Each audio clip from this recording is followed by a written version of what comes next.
Rick Mais Notícias. Rick Mais Notícias aqui na Rede Jovem Pan. Este período agora é o período em que os partidos políticos se organizam, realizam as suas convenções, se articulam para a disputa de outubro. Tanto em nível local aqui no Paraná, quanto nacionalmente, tudo é política. E o preso aqui do Santa Cândida, o ex-presidente Luiz Inácio Lula da Silva, articula o PT debaixo da cana dura. Tanto que ele recebeu novamente o Fernando Haddad. Fernando Haddad, ex-prefeito de São Paulo, é o estepe do Lula. O Lula está preso e está inelegível pela força da ficha limpa. E o Haddad é aquele que vai se prestar a fazer a linha de frente do PT.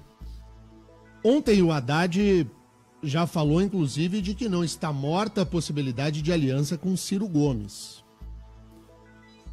Isso tudo depois da conversa que Haddad teve com Luiz Inácio Lula da Silva. Conta aí, Mário.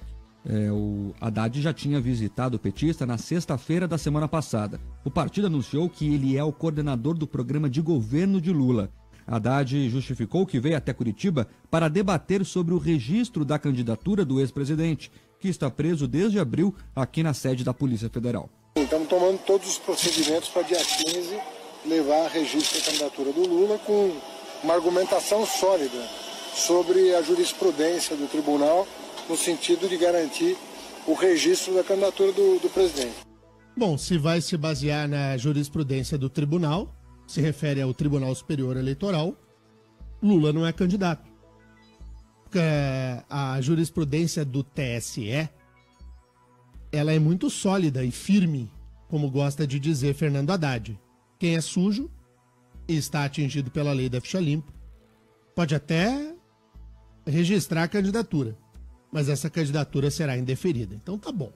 Como a imprensa não vai atrás, deixa por isso mesmo, digo eu aqui, a jurisprudência do Tribunal Superior Eleitoral é muito sólida no sentido de manter viva e de pé a lei da ficha limpa. Que bom. Então, na verdade, é só para dizer que vão fazer o teatrinho aquele. E vai ter o teatro, né, Mark? Ah, vai. Vai ter. Já tá tendo, né? Isso é teatro já. É, o teatro todo bonitinho, mas Lula tá fora. O que mais? Como na semana passada, depois de sair da sede da Polícia Federal, Haddad foi falar com os manifestantes. O ex-prefeito de São Paulo disse que Lula tem o direito de concorrer às eleições. Que o Lula tem direito a registro. Na verdade, o que a gente está levando à população é que os direitos do Lula estão sendo suprimidos de uma maneira arbitrária só para ele. Aquilo que o outro tem direito, ele não tem. E agora vai vir uma outra etapa, que é do registro. Se continuarem valendo as regras atuais, ele vai poder concorrer. Porque fala-se aí da lei de ficha limpa, mas a jurisprudência do TSE, se a pessoa quiser concorrer por conta e risco, ela pode. Duvido que o Haddad tirou essa tese. Imagine a jurisprudência de um tribunal superior. Ah, se você quiser concorrer por conta e risco, você pode. Enfim, é o teatro que o PT montou e monta com muita habilidade, né? Porque fala pra claque e a claque para bater palmas, a gente sabe que até ganha para isso. Ganha hospedagem, pão com mortadela, almoço, jantar, dinheiro. Tá lá para aplaudir qualquer situação. De qualquer maneira, eu estou convencido de que o Partido dos Trabalhadores fará de tudo para atrapalhar a eleição de 2018. Registrará a candidatura de Lula, mesmo com Lula inelegível.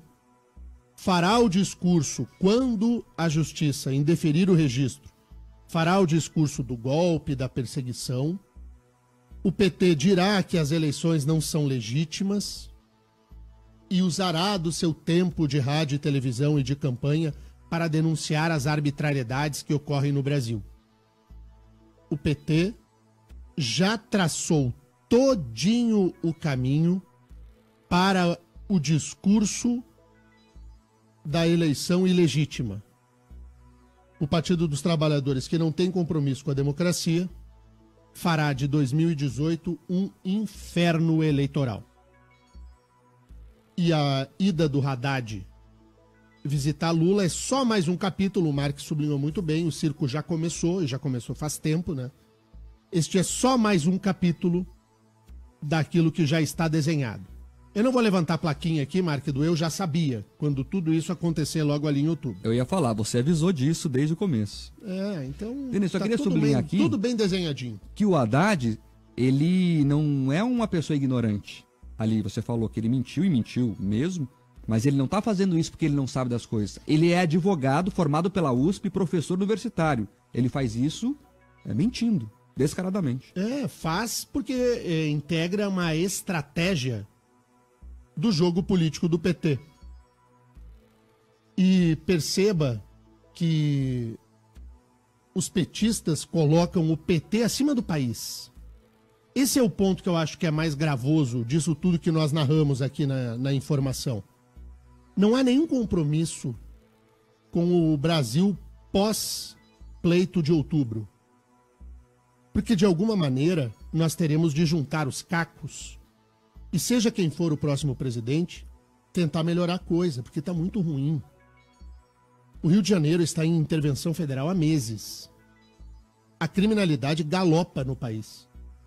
A sensação é de medo. Ontem eu comentei uma pesquisa, Mark, que foi encomendada pela RIC TV, sobre a preocupação dos paranaenses a respeito do que se vive hoje, né?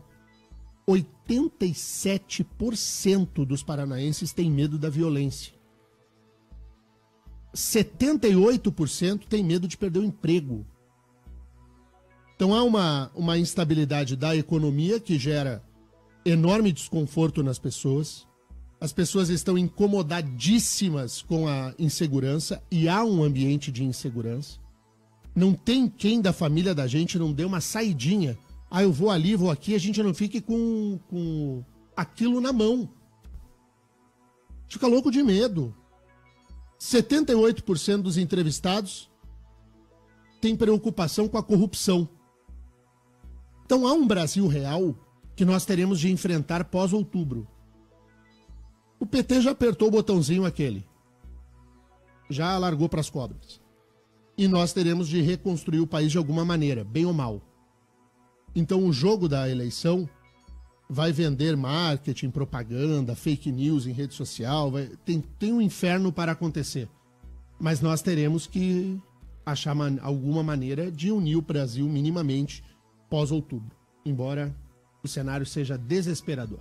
O que mais, Mark? Daniel, e nessa semana, Gilberto Carvalho, ex-ministro dos governos Lula e um dos dirigentes do PT nacional, afirmou que em um evento aqui na sede da PP Sindicato de Londrina, que caso o ex-presidente continue preso, o partido deve fazer a troca da candidatura presidencial por outro nome em meados de setembro. Nossa produção conversou com ele por telefone ontem à noite e ele disse que o partido trabalha sim com essa hipótese e que, neste caso, é o ex-presidente que vai indicar o nome. Estratégia que, para o professor Horácio Montesquieu, especialista em direito constitucional, pode confundir os eleitores admiradores de Lula, já que, substituindo o candidato próximo às eleições, o TSE, que é o Tribunal Superior Eleitoral, pode não ter tempo hábil para alterar as informações nas urnas eletrônicas. A lei eleitoral assegura todo aquele que pretende o registro de candidatura. Então, o ex-presidente Lula vai usar essa estratégia, e isso tá muito visível nas declarações da militância, e isso ganha fôlego à sua campanha para substituir lá no mês de setembro, próximo ao pleito eleitoral, e assim substituir a sua candidatura, todavia aparecendo a sua fotografia na urna eletrônica. Acaba confundindo porque o eleitor vota no 13 e confirma vendo a fotografia do Lula na urna eletrônica. Vai criar uma confusão muito grande perante o eleitorado brasileiro.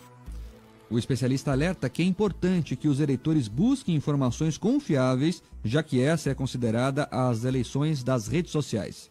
É uma eleição que nós teremos aí uma divulgação espontânea por parte dos candidatos, mas também por parte dos adversários das redes sociais. Então o eleitor deve comparecer à urna o mais esclarecido possível da realidade que a política brasileira está proporcionando. A fala do Dr. Horácio Montesquieu, ela é absolutamente precisa. Aliás, já trouxemos o Dr. Horácio aqui, muitas vezes também no 8 em Ponto, na RIC TV Record.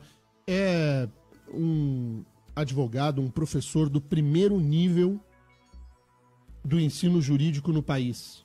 Tenho o maior orgulho de desfrutar da amizade do professor Horácio. É um professor do primeiro nível do ensino jurídico.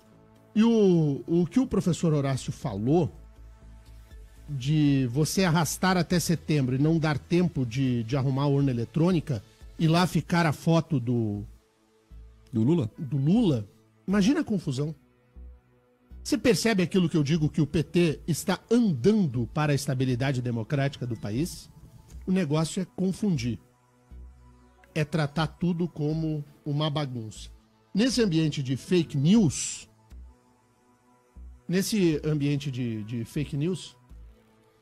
o Facebook ontem tomou uma decisão que é uma decisão de um lado só, né? Não entendi bem qual foi essa do Facebook. O Facebook mandou apagar 100 e poucas páginas. Apagou, né?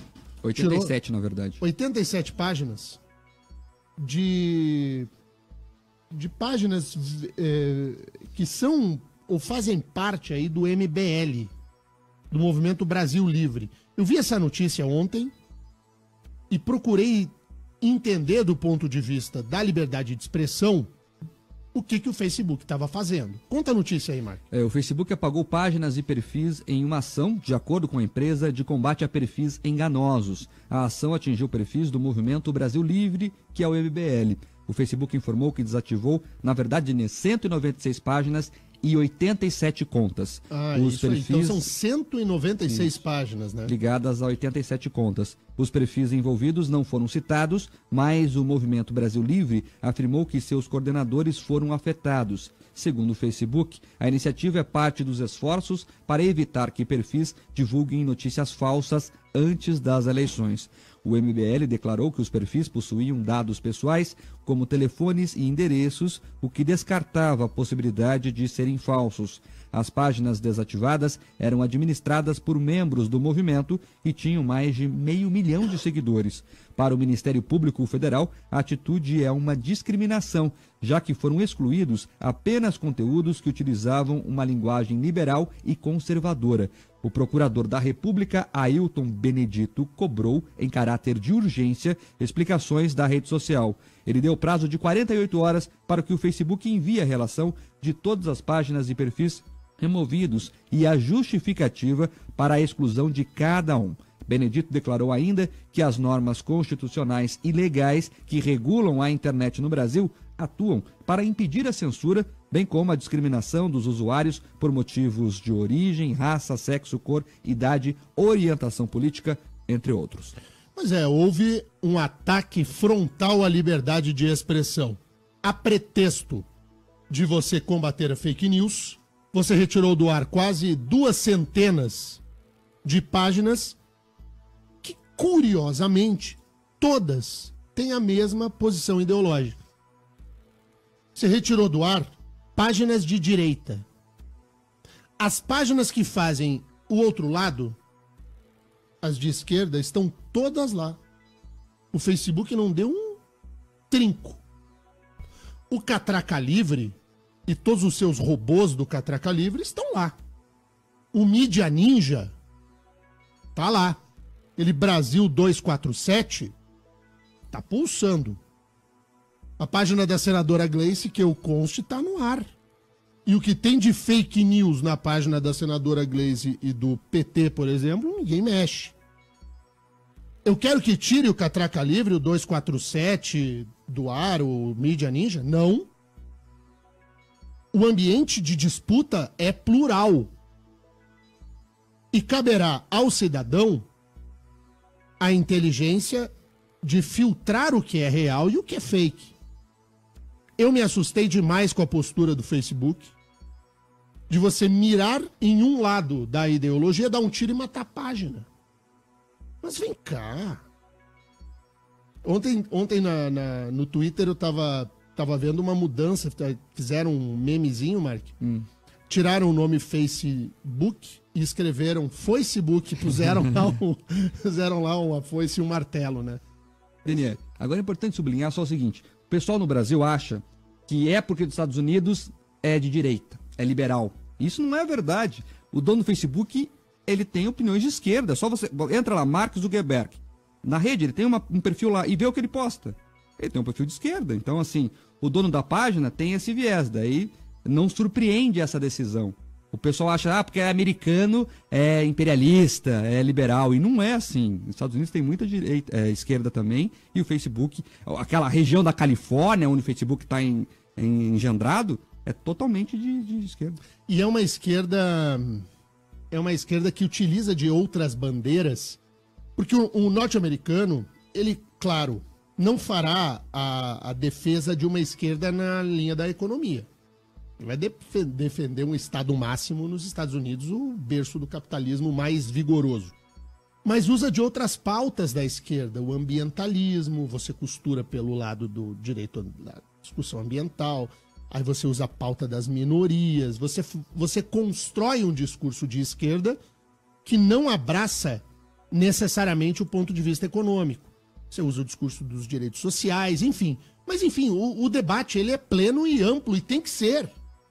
Nós fundamos a democracia no pluralismo político, no pluralismo de ideias. Agora, o Facebook vai excluir as páginas do japonesinho lá, do MBL, e aquele da cara amassada lá do Mídia Ninja, aquele que tem a cara vermelha, tá tudo bem? Derruba o japonês e deixa o outro? Eu não quero que derrube o outro. Eu quero que traga as páginas do japonês de volta e deixa todo mundo brigar. Deixa o ambiente plural prevalecer como construção democrática.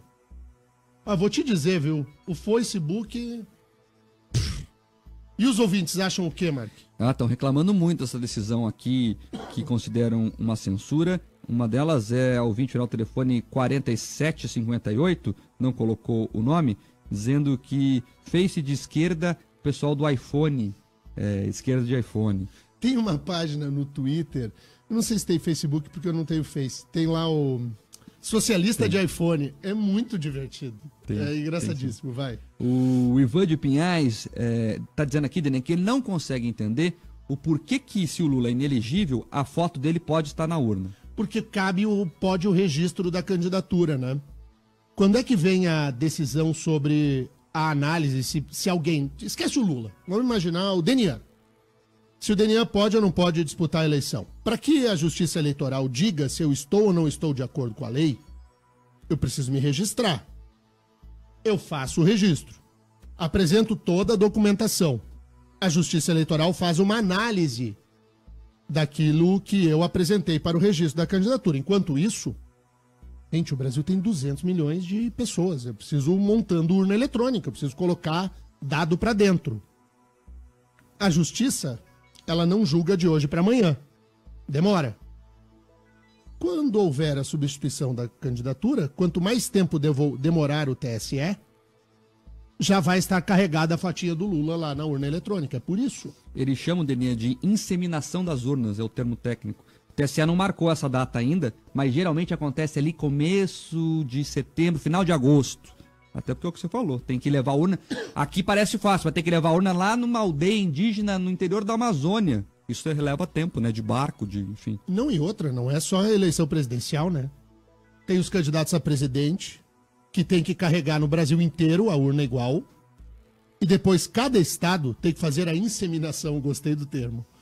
Tem que fazer a inseminação dos candidatos a governador, a senador, a deputado federal, a deputado estadual, e aí é tudo diferente, dependendo de qual estado da federação. Então imagina a trabalheira que é carregar lá os dados na urna eletrônica. É por isso. E ele não poderia ser considerado inelegível antes, porque a inelegibilidade só se dá a quem postula. Eu não quero concorrer e tudo, então não precisa a Justiça Eleitoral lá sair dando certificado de você tá limpo ou você não tá, de acordo com a lei da ficha limpa. O MBL tentou, né, Mark?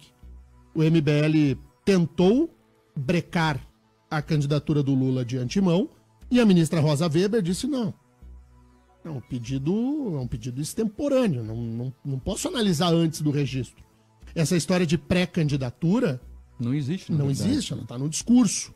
Ela não está no mundo do direito. Então não dá. É por isso que pode ser que fique lá a foto do Lula e aí o PT vai azucrinar a vida do eleitor. Dene, tem ouvinte aqui participando, a Marcinha, final telefone 0259, e também o ouvinte 7656, final telefone, o João Júnior, dizendo que eles acham que o Facebook está certo, porque foi comprovado que o MBL levantou fake news e outras páginas não tiveram essa comprovação, por isso a discriminação, segundo eles.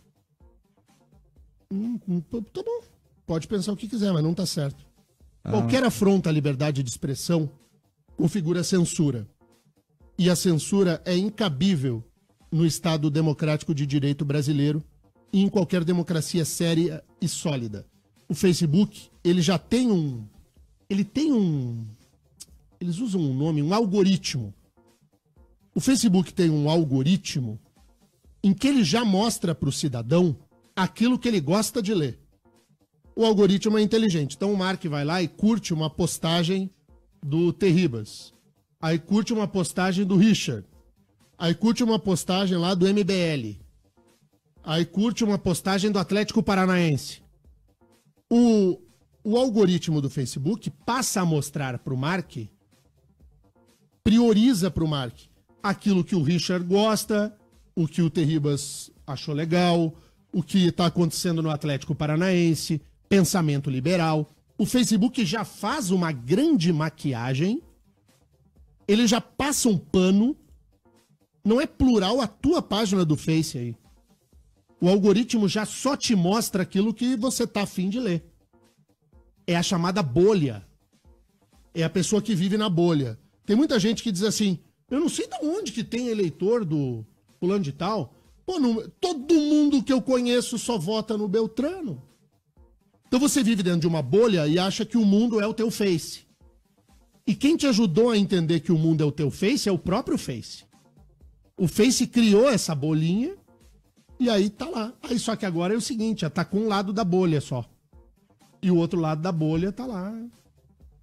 Agora imagina, Mark Souza, se a bolha pegasse alguma página do Bolsonaro. Ou se pegasse alguma página do PT. O PT diria que o Facebook é golpista, que está a serviço das elites, que na verdade é um grupo comandado pela CIA e que o juiz Sérgio Moro, o Mark Souza e os desembargadores federais lá de Porto Alegre estão todos em conluio para atacar o coitadinho do Lula. Então, por favor, né? Teve ouvinte que mandou ontem, Dene, participação, perguntando se eu fui fazer meu curso na CIA durante as férias. Eu não fui que eles não convidaram. Se convidarem, eu vou, viu? Quero deixar claro aqui. Eu ia achar ser bom também. Eu ia achar bom ser agente da CIA, principalmente saláriozinho. Mas eu acho que mais prejudicial do que as redes sociais, que, querendo ou não, nas redes sociais ainda de vez em quando vaza alguma coisa. O pior é o WhatsApp. Porque daí no WhatsApp não tem confronto de ideia. É o Zuckerberg, é o mesmo grupo. Só que daí o WhatsApp, o que acontece? Você recebe um vídeo, por exemplo, do Bolsonaro falando tal coisa. E aí você toma aquilo como verdade. Porque você tem aquilo ali no teu WhatsApp e você começa a espalhar pra tua família inteira. Daí aquilo vira uma rede. Então o WhatsApp eu acho que é mais prejudicial do que o Facebook ainda. É isso aí. Agora essa discussão, Dene, do algoritmo no Facebook, ela parece chata, técnica, mas ela é importante socialmente, viu? As pessoas estão ficando, e não só na política, cegas em tudo. Daí ficam radicais porque é isso que você falou, elas ficam numa falsa ilusão de que, se a ilusão é falsa, obviamente, mas assim, numa falsa ambientação que tudo tá de acordo com o que elas pensam. E não é, tem o contraditório, o Facebook não deixa as pessoas enxergarem isso. O Facebook cria pelo seu algoritmo uma bolha, tá todo mundo dentro da bolha. O Richard, que está aqui conosco, ouvinte desse jornal, curte aqui a nossa discussão. O Richard é um dos caras que mais entende de música no país. O Face dele é óbvio que é de música. O Facebook vai chegar e vai mostrar coisas para ele que ele se interessa, daí ele clica na página, ele vai. Tem um lado bacana do Facebook, do Face te demonstrar e te apresentar determinadas postagens que sejam vinculadas àquilo que você curte. Agora, ao mesmo tempo em que ele pode ser muito bacana o algoritmo, ele te transforma num alienado. O Facebook, ele é a pior rede entre as três principais. A pior é o Face. Longe, o Facebook é a pior rede. Não, mas o Twitter tem mais ódio, eu acho. O melhor é o Twitter. O Twitter tem pelo muito ódio. sangue, tem sangue no Twitter. Por isso que o Twitter é o melhor. Por que o Twitter é o melhor? Porque o Twitter é mais plural. E olha que o Twitter também, vou te dizer uma coisa, o Twitter cria aquela... O Twitter tem uma identificação de conta. O Facebook também tem, né? Tem. Que você coloca lá um Vzinho de que a conta é identificada. O Face, ele identifica as pessoas mais sem muita preocupação. O Twitter, ele identifica mais a turma da esquerda. A turma da direita que tá gritando no Twitter, ele não dá o Vzinho no sujeito para dar uma dúvida se aquilo é fake ou não. O Twitter também tá Eu tá acho que o torto, ícone canhota. do Twitter deveria ser vermelho, assim, de sangue. É legal. Você não gosta do Sangue. Twitter, né? Eu não tenho Twitter. É. Então, fala aí, Richard. Vou ficar de fora do Twitter. Mas falando em política, bom dia. Você não acha que a Poderosa fazia isso aí já na década de 80, 90, quando Claro não que tinha fazia. internet? Pode fazer. A De gente... postar, falar só do candidato tal, falar só do partido tal, falar só do problema tal. É, essa então, manobra- o o problema... brasileiro é massa de manobra, me desculpa, mas a gente tem de não olhar as outras fontes, não pesquisar o que está escrito. Claro, É sabe por uma quê? cultura enraizada dentro do brasileiro. Tem razão, e sabe por quê? Porque nós temos um déficit educacional que é severíssimo no país.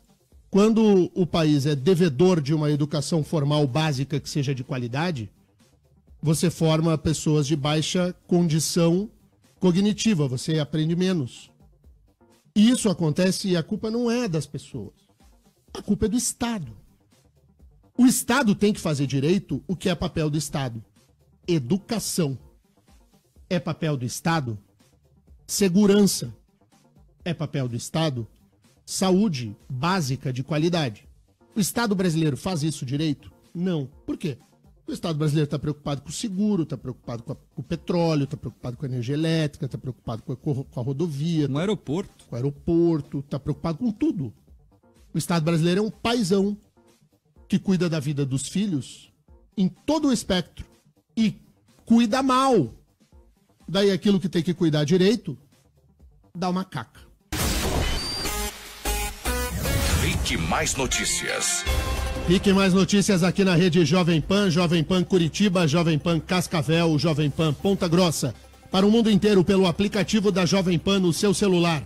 henriquemais.com.br/Jovem Pan e na live do Facebook, na nossa bolha do Facebook, Ó, na que nossa sério que bolha. você falou agora? Na nossa bolha da live. Isso. Como é que a pessoa faz para entrar na nossa bolha? A nossa bolha da live é muito fácil lá, a bolha da treta, porque lá tem um universo paralelo, né, que a gente já falou.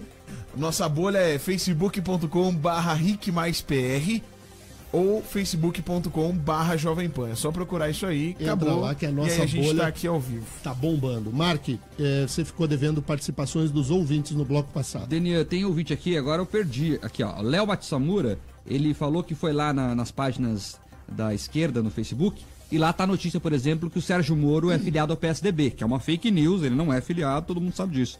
Mas tá lá online ainda. O Facebook não tirou essas páginas, mas retirou as ligadas ao MBL, ou seja, teve uma seletividade aí. Pior, eu não sei qual é a solução pior nesse momento. É você afrontar ainda mais a liberdade e retirar essas páginas. Porque daí você dá uma solução ao contrário, né? Você lima tudo. Afronta a liberdade por inteiro. Acho que a solução é terrível. E tem a solução de deixar como está. Péssima. E há uma solução que seria adequada, devolver as páginas. E deixa o debate plural. Daniel, agora sim. Como é que vai fazer com o outro lá nos Estados Unidos lá? Sabe o que é legal? Fazer o seguinte. Sabe aquele ditado que pau que nasce torto não endireita? É isso. Quem quiser saber a história do Facebook, como ele começou, assista um filme chamado A Rede Social. Não precisa nem ler livro. Isso. Busca lá A Rede Social e vê como o Facebook começou. Eu não vou nem dizer aqui, deixa a pessoa ir lá pesquisar e daí tira a sua própria conclusão. Já começou errado, na verdade foi isso. E veja o brasileiro que foi sócio fundador junto com o Mark Zuckerberg lá. a rasteira que ele levou desse Zuckerberg. Né? Porque enquanto o Zuckerberg estava tomando cerveja e tomando banho de piscina, o outro estava vendendo a ideia, né?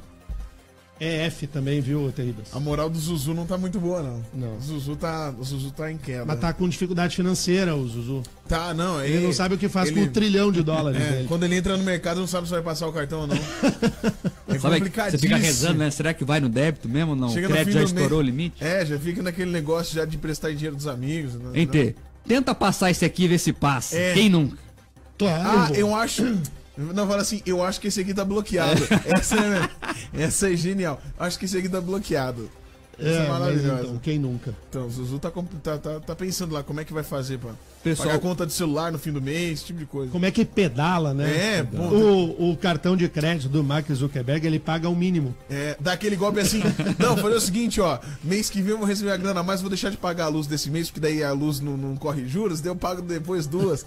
Tá assim, ele tá nesse nível já. Isso, tá muito Tá difícil. assim. Pessoal comentando aqui sobre a declaração do juiz Sérgio Moro, Deninha, sobre as férias dele. Ele fez uma ironia, não fez, Mark? Exatamente, ele, que é responsável pela Operação Lava Jato, ironizou as críticas que recebeu por ter recusado, mesmo de férias, a decisão do desembargador Rogério Favreto, que concedeu o habeas corpus ao ex-presidente Lula no início desse mês. Moro participou ontem do evento Reconstrução do Brasil, Mais Governança e Mais Segurança, promovido pelo Estadão, o jornal Estado de São Paulo, e ao ser questionado sobre as críticas por ter trabalhado nas férias, o juiz federal justificou que agiu de acordo com a lei. Não, dá até brincar, a imprensa vive questionando o juízo porque as férias são muito longas, com alguma razão, de fato. Aí quando o juiz trabalha nas férias também criticam, é complicado. Mas enfim, existem precedentes do Supremo, mas isso realmente também é algo que não fico muito confortável em dizer. O problema assim, o juiz ele tem uma série de limitações, né, do que ele pode falar, do que ele não pode falar. E isso envolve processos que eu ainda conduzo. Isso gerou a abertura de uma apuração lá no CNJ, no qual eu apresentei a minha resposta. E mesmo na minha decisão do dia, já tem ali as minhas razões. Podem me acusar de muita coisa, mas eu sempre agi com absoluta transparência em minhas decisões e colocando minhas razões. Lembrando que o CNJ, o Conselho Nacional de Justiça, intimou Moro, Favreto e João Pedro Gebran Neto, o relator da Lava Jato no Tribunal de Porto Alegre, a se explicarem sobre o prende e solta do ex-presidente Lula. No evento, o juiz Sérgio Moro também falou sobre suas decisões nos processos da Lava Jato. Para ele, as críticas em relação às condenações geralmente são feitas por partidos políticos. Tem sido muito utilizado como uma espécie de álibi, não tanto um álibi jurídico nos processos, mas mais um álibi externo, político, a fim de tentar justificar de alguma forma uma condenação no sentido de que ela teria sido orientada e seletiva. As minhas decisões são transparentes e públicas, então eu sempre tive a pretensão de decidir com correção. Posso ter me equivocado, né? Nenhuma pessoa é perfeita, advogados, promotores, jornalistas, juízes, mas eu sempre agi com a pretensão de fazer o que era certo, aplicando a lei e as provas. E as decisões estão ali. A grande parte das condenações, e afetou agentes políticos de diversos partidos, foram confirmadas pela Corte de Apelação. Muito bem, a fala do juiz federal Sérgio Moro é perfeita. Tudo bem, ele está absolutamente certo. E a crítica que o PT, a sua lua... O Terribas gostou dessa expressão ontem. Qual é a lua do PT, Terribas? O PSOL. A lua do PT é genial. Onde está a Terra, que é o PT? É uma lua. Tá a lua grudada. É o PSOL. Eles não conseguem se Satélite dissociar. natural do PT. É satélite natural, que se presta a ser braço do PT. O PSOL surgiu com a ideia de fazer diferente. E o PSOL se converteu num PT piorado. Pensando nesses guris do PSOL aqui do Paraná. Sabe os guris aquele da Federal, da Barbinha, a Xênia. Lembra da Xênia Mello, Terribas? Lembro da Xênia, uma querida, um beijo Tem que pra ter ela. peito pra mostrar e não sei o quê. Tem que ter peito. Você não me lembra como é que era a Pra mudar, musiquinha? pra mudar. Pra mudar. Tem que ter peito pra mudar. Tem que ter peito pra... Vamos, nós somos foda. Tudo de bom pra Xênia, hein? Grande E abraço. aí, olha aí. Virou tudo o braço do Lula, defendendo o Lula. Que vergonha. Né? E os ouvintes, Mark? Denê, estão participando aqui sobre os assuntos trazidos ao longo do jornal. Denê, só aqui registrar uma notícia que eu acabei de ver aqui, um estudo da Fundação Getúlio Vargas, divulgado hoje no jornal O Globo, que analisou 2,3 milhões de interações e retweets entre 22 de junho e a última segunda-feira. Desses 2,3 milhões, 306 mil interações eram feitas por robôs de internet, todos eles ligados ou a Lula ou a Bolsonaro. Ou seja, nós estamos no meio de uma guerra de robôs da internet e o pessoal vai embarcando nessas, que não estava discutindo aqui agora, na bolha de rede social, exato. Por isso que eu digo sempre que se você quiser montar uma rede social que seja verdadeiramente plural, você tem que começar a ser amigo daquelas pessoas que você não gosta. E tem que curtir o que você não gosta. Para que você saia da bolha. Entende o caminho, só que daí você vai lá pra bolha daquela pessoa que você não gosta tanto. Mas aí você vai entender mais ou menos o que tá se passando fora do teu universo particular. Né? A ouvinte, na verdade, o ouvinte fez o teste aqui. O Marcelo, do bairro Tanguá, disse que fez o teste agora mesmo e já viu o resultado. Ele curtiu uma página que ele não seguia e já automaticamente começou a aparecer publicações e até propagandas, anúncios sobre esse assunto que ele nunca tinha visto falar. Pois é, você tá vendo? O Face te joga pra dentro da bolha. Você tem que ser inteligente de entender que a vida real não é a tua bolha do Face. Só isso. Não é que você tem que ir embora do Face, não é isso. Fica lá, se te diverte, vê as publicações dos teus amigos, enfim, faz a tua vida social da internet ser legal, mas não confunda a vida real com a vida da internet, que daí são coisas diferentes. O que mais, Mark? O ouvinte brincou que é a bolha assassina, segundo ele, o ouvinte que fez o teste aqui. O Thiago Barbosa diz que essas ações absurdas são reflexo da nossa geração mole, criada no Todinho e no Carpedenia, levados a pensar que sabem sobre tudo. Vergonha dessa geração mimizenta, diz o ouvinte. É, o mimimi. E outra, né? O que tem de gente corajosa em Facebook e que na realidade é tudo tigrão no Facebook e na conversa cara a cara é tchutchuca. Não tem? Você lembra da música do Tigrão e da Tchutchuca? Eu lembro, é um horror. Você podia tocar um pouquinho, né? Como é que é o nome dessa música? Não, é do bonde do Tigrão. É do bonde do Tigrão. É que eu fico fazendo uma reflexão aqui do seguinte. As pessoas que usam internet hoje são de todas as idades, certo? Certo. Então são todas as gerações, certo? Certo. Se a internet fosse... existisse internet nos anos 80, seria diferente de hoje? Talvez não. Mas daí, as pessoas que falam, por exemplo, assim, geração mimizenta, ela também tá usando a internet. Então não é só uma geração, são todas. Todo mundo usa. Minha avó usa a internet. Não, todo mundo usa a internet. Todo mundo usa a internet. E aí vive no Então mundo... não é a geração, é o momento. É o momento. Então não vamos confundir geração com o momento. Mimimi. Você tá razão. Isso. Você então tem razão. Não vamos colocar tudo no mesmo balaio de gato, porque não é assim. Tem gente velha mimizenta. Que me incomoda tem esse negócio adolescente de ficar mimizento, tem tudo mimimi. Me incomoda esse negócio de ficar chamando, geração de criançada babaca. Essa palavra, por exemplo, mimizenta, essa palavra não existe na língua portuguesa. Essa é uma palavra do momento.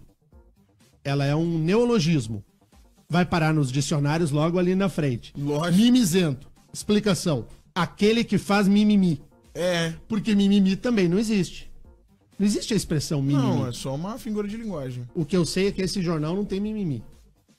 Só às vezes. Só quando o Grêmio, o Palmeiras e o Atlético perdem. Como é que foi o jogo ontem? Teve? Ontem eu assisti o jogo. Palmeiras perdeu. O Flamengo tá numa fase, né? E o Santos já saiu arrancando, tomando 1-0 já com 2 minutos. Daqui a pouco tem uma entrevista legal aqui. Eu tenho que ir pro intervalo. Mas deixa eu falar uma coisinha sobre futebol. Que eu vou fazer um mimimi aqui. Pô, que frescura é essa que o time agora inventa um uniforme da cor que não é a dele? O Flamengo jogou de azul ontem. Parecia o Grêmio. Parecia o Grêmio ontem. O Flamengo de azul. Sabe aquele Grenal que joga Grêmio de azul e o Inter de branco? Parecia um Grenal assim. Mas vem cá. Isso é mimimi também, ué. Mimimi. Então, tô dizendo, vou fazer um mimimi aqui. O Atlético tem uma camisa cor de laranja, sei lá. É horrível. Uma coisa horrorosa. O Palmeiras fez uma camisa uns anos atrás. Azul também. Azul e fez uma outra amarela. Não, é verde limão. Verde, pior ainda. Nossa, um horror aquela camisa. Pior ainda. Aí o que acontece? Ó, o Palmeiras ontem perdeu de 1-0 para o Fluminense. Bela atuação do Palmeiras. Parabéns ao Palmeiras. Parabéns ao Palmeiras. Atlético Mineiro venceu o Paranito. O Atlético venceu por 2-0 o Paraná. Atlético Mineiro jogando em casa. O Santos empatou 1-1 com o Flamengo. O Corinthians venceu o Cruzeiro ontem por 2-0. Daí, hoje, na quinta-feira, tem Vitória Sport, tem Botafogo e Chapecoense, Grêmio e São Paulo. O Grêmio joga em casa hoje. Vamos ganhar. E aí tem América Mineiro contra o Internacional. Atlético Paranaense vai jogar só no dia 29 contra o Vasco. E o Ceará contra o Bahia também vai fechar a rodada só na quarta-feira que vem. O Mineirinho que vai torcer para América Mineiro hoje. Isso, não, é só no dia 29, né? Só no dia 29. Rick Mais Notícias. Rick Mais Notícias aqui na Rede Jovem Pan, 7h52, 7h52. Esta semana nós falamos bastante aqui sobre a questão do ensino superior. Nós convidamos para vir bater um papo conosco o professor Marcelo Sgarbi, coordenador adjunto do curso de Direito do Centro Universitário OPET, porque entre tantos cursos superiores, o direito ainda é, ao lado da medicina, da engenharia, mas principalmente direito e engenharia, aqueles cursos que dominam o imaginário do estudante, da vida no ambiente profissional que esses cursos carregam. Nós temos aqui em Curitiba uma particularidade. A Operação Lava Jato trouxe luz à atuação de delegados da Polícia Federal, de procuradores do Ministério Público, de juízes, o juiz federal, dos desembargadores, de ministros. Esse mundo do direito, ele entrou muito na vida de todo mundo. No Facebook, professor Marcelo Sgarbi, que tem de gente especialista em direito, por exemplo, é uma coisa impressionante. Todo mundo está dentro da bolha. E a gente vai falar um pouco sobre isso. Professor Marcelo, obrigado pela presença. Bom dia. Obrigado, Daniel. Bom dia aos ouvintes. Bom dia a todos. O que precisa para ser... Quais são, digamos assim, aquelas qualidades que a pessoa deve ter para dar certo numa formação em direito? Direito é um curso de humanas, né, Daniel? É leitura, conhecimento geral e, voltando, é gostar... a lenda que se cerca é que o direito não é um curso técnico. Ele não é um curso técnico nas questões, aquilo que a gente conhece como curso técnico, mas ele tem a sua especificidade, a sua característica, que é raciocínio, né? É uma base filosófica forte, né? Nós que somos do direito somos obrigados a ter uma base filosófica e pensamento, né? Então isso impõe essa leitura, esse estar atualizado. E as regras jurídicas, né? A questão de... O que muitas vezes, aqui com todo respeito, o leigo, né? Ele não entende algumas decisões judiciais, ele não entende alguns posicionamentos do direito, é porque nós temos que respeitar certas regras, entre aspas, os princípios do direito, os princípios gerais do direito. Você, como constitucionalista, sabe bem disso. E isso, às vezes, entender o direito nessa raiz, né? Como a gente sempre diz em sala de aula, para o aluno que está chegando, para o calouro, o direito é uno, é uma coisa só, né? E aí a gente começa a falar em direito civil, direito de trabalho, direito eleitoral, direito administrativo, aí a coisa ele se perde. Mas é isso, é esse raciocínio lógico, essa base filosófica forte. Isso precisa. Então não é um exagero quando muitas pessoas dizem que o curso de direito, ele, mais do que ser um curso para atuação profissional, ele é um curso para a vida, né? Sim, ele é um curso para a vida, ele é um curso de humanidades, né? Ele é um curso... em muitos países, nos Estados Unidos, Europa, inclusive na formação integral, na formação básica do aluno, você já tem lá as primeiras cadeiras de direito constitucional, a Constituição é ensinada, nessas regras de direito são colocadas, porque é um curso que forma para a sociedade, né? Você tem uma formação de um cidadão, antes de mais nada. Eu sou professor da OPET, elogiei a instituição aqui essa semana, mas vou perguntar ao coordenador. Qual a diferença, por exemplo, de estudar direito na OPET e de estudar direito em outras instituições? Bom, qual é a marca, por exemplo, do curso da OPET? A nossa marca é a inserção no mercado. Todos dizem isso, né? Antes que... onde eu já vou ver um outdoor. Mas a nossa preocupação, todos os profissionais que estão ali dando aulas são de mercado. E nas suas... Só que a diferença é o que a gente coloca como mercado. nas suas diversas espécies. Muitos colocam que, meu curso, né, tal, é de mercado. Mas você tem lá 99% advogados.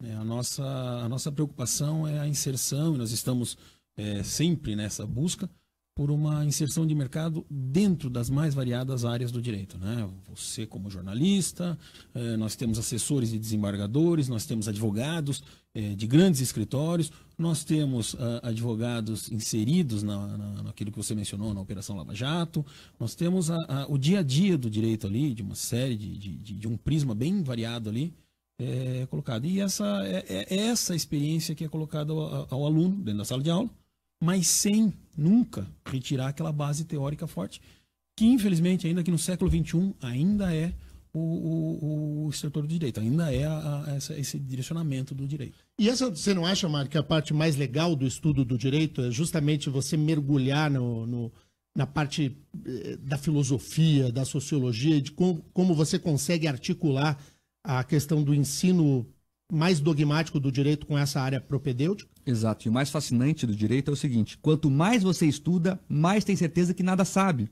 Porque é tão amplo e a discussão é tão rica que você aprende a ser humilde e reconhecer. Eu tenho que estudar muito ainda para chegar perto de alguma coisa. Isso é o mais fascinante. E quanto mais você estuda, mais você se depara com o tamanho do grãozinho de areia que você é. E aí você fica revoltadíssimo porque o direito te exige isso, né, professor Marcelo? Não dá para ir brincar também na faculdade, né? Não acha que vai chegar lá, vai surfar, porque vai dar ruim. Não, vai dar ruim. O direito, como todas as áreas de formação, o mercado é um pouco diferente, mas o mercado ainda... Quando a gente fala mercado aqui, nós estamos falando de capitalismo puro, selvagem. Estamos falando da atuação profissional, né, que ficou... essa expressão mercado tomou essa expressão, às vezes, essa conotação negativa. Mas não dá, realmente, tem que levar a sério, é isso que foi dito aqui, é leitura, é essa questão filosófica e principalmente, né, uma coisa que é saber ouvir, né, saber, antes de mais nada, ouvir, pensar, raciocinar com essa base filosófica e respeitar a opinião alheia, né, que é isso que é o principal do direito. O direito ao contraditório é um princípio caro para toda a base. É ótimo pro gurizão que se acha o dono da verdade, estudar direito é uma beleza, porque você se depara com a opinião divergente da sua e você vai ter que aprender a respeitar e a ouvir. E os ouvintes dizem o que aí, Marcos? Estão participando sobre esse assunto, Deninha. Uma delas é a Tiele Patrícia, final do telefone 8011. Ela diz que escuta a rádio todos os dias e gostou dessa discussão sobre o direito. E ela é estudante de direito e quer assistir, inclusive, uma aula sua, Deninha. Ela brinca aqui que leva até um pão com mortadela, se você quiser. Um pão com mortadela tá aberto. Pode ir, professor Marcelo? Tá convidada. Começamos as aulas dia 30 aos veteranos, dia 6 aos calouros. E ela pode entrar em contato com a gente ali para saber quando o professor Denian vai dar aula. Isso, eu apareço todos. Imagina ter aula. Quem quiser, fazemos no Imagina ter aula com o Denian. Imagina na Copa. Professor Marcelo Esgarbi, muito obrigado. Quem quiser buscar uma boa formação em direito, eu já indiquei essa semana, não tem problema nenhum indicar de novo. Dá uma olhada no Centro Universitário OPET, entra na página lá da internet, dá uma olhadinha lá, é opet.com.br, né? Uniopet.com.br. Já tá fazendo caca. Uniopet.com.br, dá uma olhadinha lá, pesquisa, se não te agradar, que é uma outra instituição, vai na outra instituição, mas estuda, tem busca uma melhoria na tua vida pelo caminho formal da educação. Mas dá uma olhadinha lá no site da uniopet.com.br. Vamos nessa, gente? Vamos nessa.